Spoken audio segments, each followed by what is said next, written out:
혹시 요즘 울산 가시는 길에 뭔가 이상한 분위기를 못 느끼셨나요? 한때 대한민국에서 가장 선망받던 그 거리가 요즘은 뭔가 활기가 빠져 있다는 생각이 드는 분들이 많다고 합니다. 마치 황금빛으로 물들었던 들판이 서서히 저무는 해의 색깔로 바뀌어가는 것처럼 말이죠. 우리는 오늘 과거 대한민국 노동자들의 꿈의 직장이었던 현대자동차 울산 공장의 이야기를 깊이 있게 파헤쳐보려고 합니다.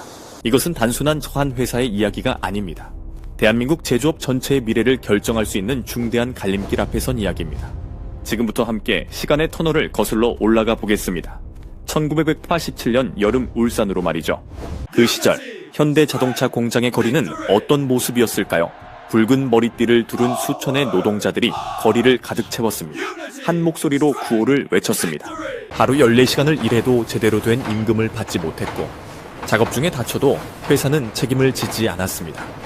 기계에 끼어 돌아가는 벨트에 몸이 말려 숨지는 동료들을 목격해도 그 다음 날이면 또다시 같은 라인에 서야 했던 시대였습니다.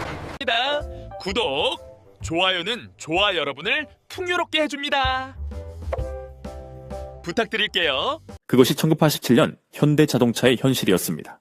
참고 또 참던 노동자들의 분노가 결국 거리로 쏟아져 나온 것이죠. 경찰의 진압봉이 하늘을 그었고 최루탄의 연기가 울산 하늘을 뒤덮었습니다. 회사는 수많은 노동자들을 해고 통보로 협박했습니다. 하지만 워커들은 물러서지 않았습니다. 몇 주가 지나고 몇 달이 흐르자 회사는 결국 협상 테이블에 앉지 않을 수 없게 되었습니다. 이렇게 노동조합이 만들어졌습니다. 임금이 올랐습니다. 근무 환경도 점차 개선되었습니다. 1990년대를 거치면서 현대자동차 생산직은 더 이상 저임금의 가난한 직업이 아니게 되었습니다. 성실하게 일하면 중산층 삶이 보장되는 일자리의 상징이 되었던 것입니다. 사람들은 이런 직업을 킹산직이라고 불렀습니다. 생산직의 왕이라는 뜻이었죠.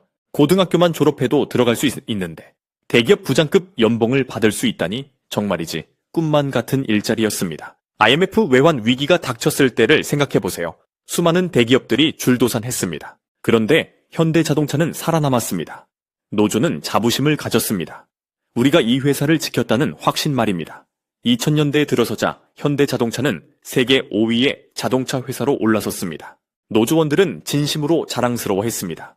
자신들이 조립한 자동차가 뉴욕의 맨해튼 거리를 달리고 베를린의 샹젤리제 같은 거리를 누비고 도쿄의 긴자에서 행인들의 시선을 모으고 있었으니까요. 그 자부심은 정당했습니다. 만약 1987년의 투쟁이 없었다면 오늘의 현대자동차라는 글로벌 기업도 없었을 테니까요. 그러던 중 2010년대 현대자동차 생산직 노동자의 평균 연봉이 1억 원을 넘어섰습니다. 생각해보세요. 고등학교 졸업장만 들고 들어온 노동자가 대기업 부장급 연봉을 받는 시대가 온 것입니다. 거기에 각종 복지까지 더해졌죠. 최신식 기숙사, 최첨단 체육시설, 자녀 학자금 지원, 정년 60세 보장, 퇴직금까지 모두 합치면 평생 모은 돈이 수억 원대에 달했습니다. 울산 시내 부동산 중개소에는 이렇게 적혀 있었습니다. 현대자동차 재직자 우대라고요. 은행도 현대자동차 직원이라고 하면 대출이 술술 나왔습니다. 신용조회도 간편했고 한도도 놀랐습니다. 현대자동차라는 이름 하나가 곧 안정과 신뢰의 보증수표였던 것입니다. 울산에서 결혼 상대를 고를 때도 현대자동차 직원을 가장 선호했습니다. 도대체 뭘 더 바랄 게 있을까 싶을 정도로 말이죠. 하지만 시간이 흐르면서 문제가 나타나기 시작했습니다. 매년 파업이 반복되었습니다. 회사가 흑자를 내면 이익 배분을 요구했습니다. 회사가 적자를 내면 고용 보장을 요구했습니다. 상황이 어떻든 간에 요구는 있었습니다. 한 해에 2번 파업이 벌어진 적도 있습니다. 신차 출시 일정이 계속 미뤄졌고 해외 바이어들은 고개를 저었습니다. 신뢰가 흔들렸습니다. 2019년 현대자동차는 한 가지 사실을 공개했는데 그것이 엄청난 논란을 일으켰습니다. 정년 퇴직자의 자녀를 우선 채용한다는 것이었습니다. 조선시대 음서 제도처럼 부모가 현대자동차에서 일했다면 그 자녀가 취업할 때 우대를 받는 제도였던 것이죠. 일자리가 부족한 청년들 사이에서 비판이 폭주했습니다. 부모를 잘 만나면 입사가 쉽고 그렇지 못하면 아무리 노력해도 문턱을 넘기 어렵다는 절망감이 퍼져나갔습니다. 공정함을 외치는 세대에게 이것은 용납할 수 없는 특권이었습니다. 노조는 반박했습니다. 우리가 피와 땀으로 만든 회사고 그 과실을 자식에게 물려주는 것이 무엇인 문제냐는 입장이었죠. 하지만 여론은 냉혹했습니다. 소셜미디어에서는 조선시대 신분제와 다를 바 없다는 비판이 쏟아졌습니다. 그 순간부터 많은 국민들은 현대자동차 노조를 투쟁하는 노동자가 아닌 기득권을 지키는 귀족으로 보기 시작했습니다. 더욱 심각한 균열이 공장 안에서 터져 나왔습니다. 같은 라인에서 똑같이 일하는데도 한쪽은 연봉 1억 원에 정년이 보장된 정규직이었고 다른 한쪽은 연봉 4천만 원대의 계약직이었습니다. 똑같이 볼트를 조이고 똑같이 차체를 용접하고 똑같이 땀을 흘리는데 대우는 하늘과 땅이었습니다. 노조는 오직 정규직만 대변했습니다. 비정규직은 노조의 보호 울타리 바깥에 있었습니다. 그 균열은 점점 깊어져만 갔습니다. 2020년대에 접어들면서 현대자동차 경영진의 표정이 점점 어두워지기 시작했습니다. 회의실 테이블 위에 놓인 보고서들이 모두 경고음을 울리고 있었기 때문입니다. 그 중에는 충격적인 자료들이 있었습니다. 울산 공장의 시간당 생산 대수가 세계 최저 수준이라는 내용이었습니다. 현대자동차 미국 엘라베마 공장에서는 자동차 한 대를 만드는데 11시간이 걸립니다. 그런데 울산 공장은 50시간이 걸립니다. 거의 2배입니다. 도대체 뭐가 다를까요? 미국 공장은 로봇의 비중이 매우 높습니다. 반면 울산 공장은 사람이 많습니다. 미국 공장에서는 생산 라인을 바꾸려면 경영진의 결정만으로 즉시 가능합니다. 하지만 울산에서는 노조와 협의해야 합니다. 작은 공정 하나를 바꾸는데도 몇 달이 걸립니다. 회의하고 투표하고 재협상하는 사이 소중한 시간은 계속 흘러갑니다. 더 심각한 분석도 있었습니다. 지난 10년간 파업으로 인한 생산 차질로 약 100만 대의 자동차를 만들지 못했다는 내용이었습니다. 금액으로 환산하면 10조 원이 넘는 손실입니다. 하지만 진짜 문제는 돈이 아니었습니다. 시간이었습니다. 신차 출시가 3개월만 늦어져도 시장은 경쟁사에 넘어갑니다. 특히 전기차 시장은 6개월 단위로 판도가 완전히 바뀝니다. 고객들은 기다려주지 않습니다. 그 사이 경쟁사가 자리를 차지합니다. 테슬라, BYD, 리오토 같은 업체들이 그 틈을 재빠르게 치고 들어옵니다. 같은 시기 현대자동차 연구개발센터의 직원들에게서는 깊은 한숨이 나오고 있었습니다. 테슬라와의 기술 격차를 몸으로 체감하고 있었기 때문입니다. 과거에 자동차의 핵심은 엔진과 변속기를 얼마나 잘 만드느냐였습니다. 이것은 현대자동차가 50년 동안 쌓아올린 기술의 직결이었습니다. 노조도 자신들이 바로 그 기술의 한 축을 담당한다는 자부심을 가졌습니다. 용접 하나하나가 장인의 솜씨였고 조립 하나하나가 경험의 결과였습니다. 그런데 자동차라는 물건 자체가 변해버렸습니다.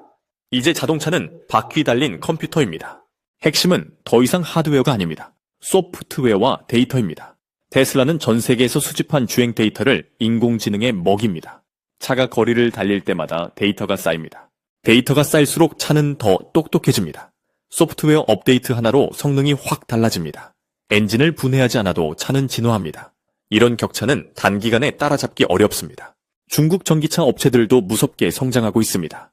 거대한 내수 시장을 기반으로 빠르게 발전했습니다. 가격은 현대자동차보다 싸면서도 기술 수준은 빠르게 올라옵니다. 일부 분야에서는 이미 현대자동차를 추월했다는 평가도 나옵니다. 배터리 효율, 자율주행 보조 기능에서 말입니다.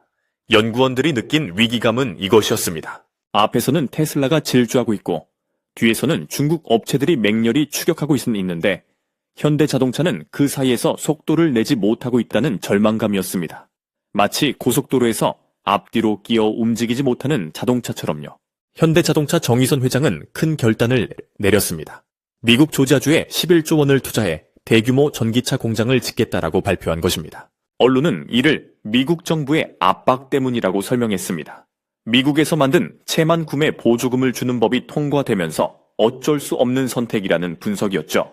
절반은 맞는 이야기입니다. 하지만 경영진의 머릿속에는 다른 계산이 동시에 돌아가고 있었습니다. 첫 번째는 생산성입니다. 미국 공장이 울산보다 2배 가까이 빠르게 차를 만들 수 있다면 같은 비용으로 더 많은 차를 생산할 수 있다는 뜻입니다. 두 번째는 파업 리스크입니다. 미국 공장은 울산처럼 매년 파업으로 공장이 멈추는 일이 없습니다. 미국 노조는 체계적이고 예측 가능합니다. 세 번째는 유연성입니다. 시장이 달라지면 빠르게 대응해야 하는데 미국에서는 경영진 판단만으로 생산 라인을 바꿀 수 있습니다. 아무런 마찰이 없습니다. 계산은 명확했습니다.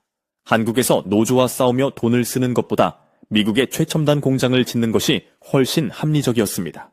그리고 현대자동차는 그보다 훨씬 더 큰 그림을 그리고 있었습니다. 내 발로 걷는 휴머노이드 로봇으로 유명한 보스턴 다이나믹스를 인수한 것입니다. 자동차 회사가 왜 로봇 회사를 인수했을까요? 공식 발표는 미래 기술을 위한 투자라고 했습니다. 하지만 내부에서는 이미 공장 자동화 계획이 진행되고 있었습니다. 현재 건설 중인 미국 조지아의 메타 플랜트 아메리카는 일반적인 공장이 아닙니다. 사람의 손이 닿는 부분을 극도로 최소화한 설계입니다. 부품 운송은 자율주행 로봇이 담당합니다. 용접은 로봇이 담당합니다. 품질 검사는 인공지능 시스템이 수행합니다. 24시간 쉬지 않고 돌아가는 공장입니다. 그리고 가장 중요한 것은 로봇은 파업을 하지 않습니다. 휴식 시간도 필요 없습니다. 정년 연장을 요구하지도 않고 자녀 채용을 요구하지도 않습니다. 병가도 없고 휴가도 없습니다. 그것이 바로 현대자동차가 꿈꾸는 미래였습니다. 그리고 그 미래 속에 한국 노동자가 설 자리는 많지 않아 보입니다. 더 충격적인 신호가 2024년 12월 독일에서 들려왔습니다.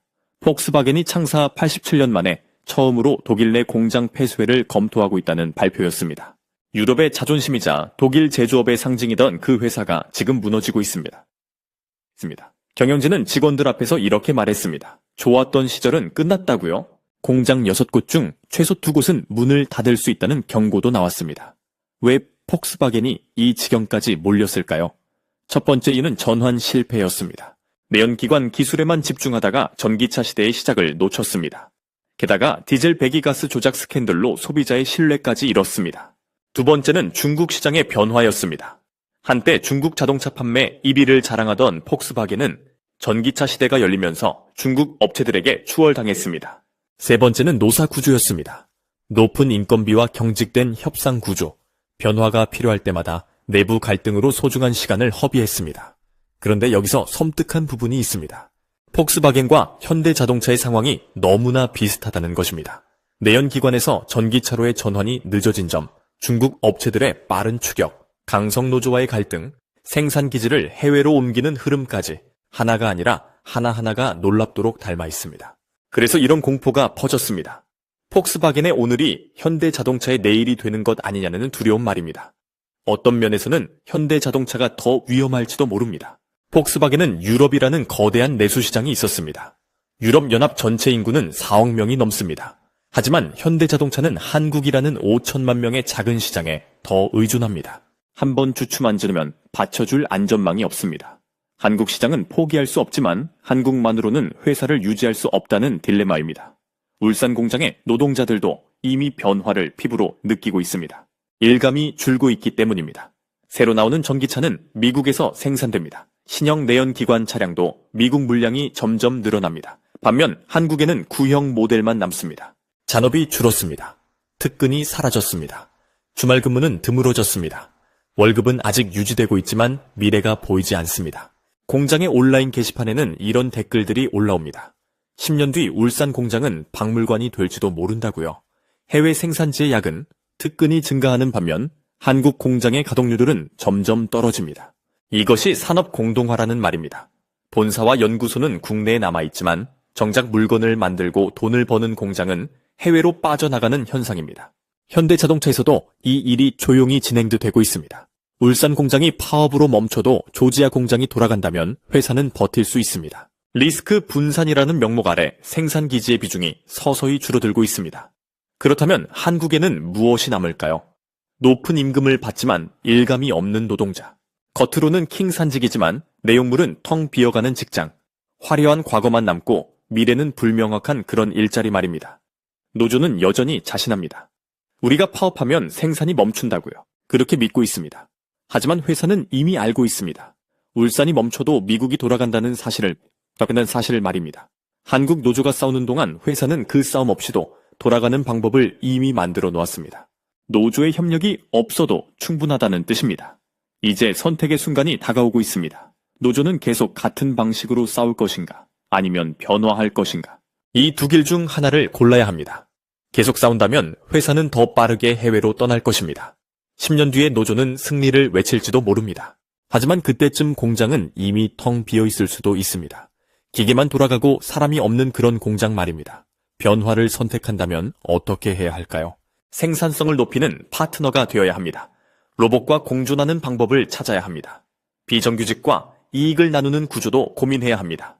고용세습과 같은 특권도 내려놓아야 합니다. 이것은 쉬운 선택이 아닙니다. 하지만 필요한 선택입니다. 시간은 많지 않습니다. 폭스바겐이 무너지는데 10년이 걸렸습니다. 현대자동차는 더 빠를 수 있습니다. 한국 시장 규모는 작고 대체 기지는 이미 준비되어 있기 때문입니다. 현대자동차의 경영진은 이미 다음 단계를 계획하고 있습니다. 그 계획에 한국 공장이 얼마나 중요한 역할을 하는지는 점점 불명확해지고 있습니다. 한때 통했던 방식이 영원히 통할 수는 없습니다. 1987년 투쟁으로 쟁취한 권리는 분명 정당했습니다. 그 덕분에 노동자의 삶은 나아졌고 그 역사는 존중받아 마땅합니다. 하지만 그 권리를 지키는 방식이 시대와 맞지 않게 변했습니다. 고용세습으로 기회를 독점하고 비정규직을 외면하고 변화를 거부하는 사이 스스로를 보호하기 위해 쌓아올린 성벽은 결국 자신들을 가두는 감옥이 되고 있습니다. 성곽이 높을수록 더 외로워지는 것처럼 말입니다. 기술이 바뀝니다. 시장도 바뀝니다. 세상은 더 빠르게 움직입니다. 왕좌를 지키려는 투쟁이 오히려 왕좌 자체를 무너뜨릴 수도 있습니다. 지금 필요한 것은 과거 방식의 반복이 아닙니다. 변화입니다. 영광의 기억에 머무는 대신 다가오는 미래를 준비해야 합니다. 한국 제조업의 비례는 바로 지금 갈림길에 있습니다. 현대자동차 노조의 선택은 단순히 한 기업의 문제가 아닙니다. 대한민국 전체 제조업의 향방을 결정할 수 있는 상징적인 사건입니다. 지금 그들의 선택이 훨씬 중요해진 이유가 바로 이것입니다. 오늘 이야기가 불편하셨나요? 누군가는 노조의 손을 들 것이고 누군가는 회사의 책임을 말할 것입니다. 모두 정당한 입장입니다. 하지만 한 가지 사실만큼은 분명합니다. 과거의 방식만 고집해서는 미래를 지킬 수 없다는 것입니다. 이 영상이 여러분에게 조금이라도 도움이 되었다면 화면 아래 좋아요를 눌러주시고 구독해 주시기를 부탁드립니다. 우리는 계속해서 대한민국 경제의 가장 중요한 문제들을 깊이 있게 분석하는 콘텐츠를 만들어 갈 것입니다. 여러분의 소중한 관심과 응원이 우리의 힘입니다. 그렇다면 여러분은 어떻게 생각하시나요? 현대자동차 노조가 먼저 변해야 할까요? 아니면 회사가 잘못된 걸까요? 댓글로 여러분의 솔직한 의견을 들려주세요. 이 문제에 대해 함께 생각해보고 싶습니다. 한눈의 경제학에서는 앞으로도 한국 경제의 가장 뜨거운 쟁점들을 여러분과 함께 나누겠습니다. 우리의 다음 영상도 기대해주세요. 감사합니다.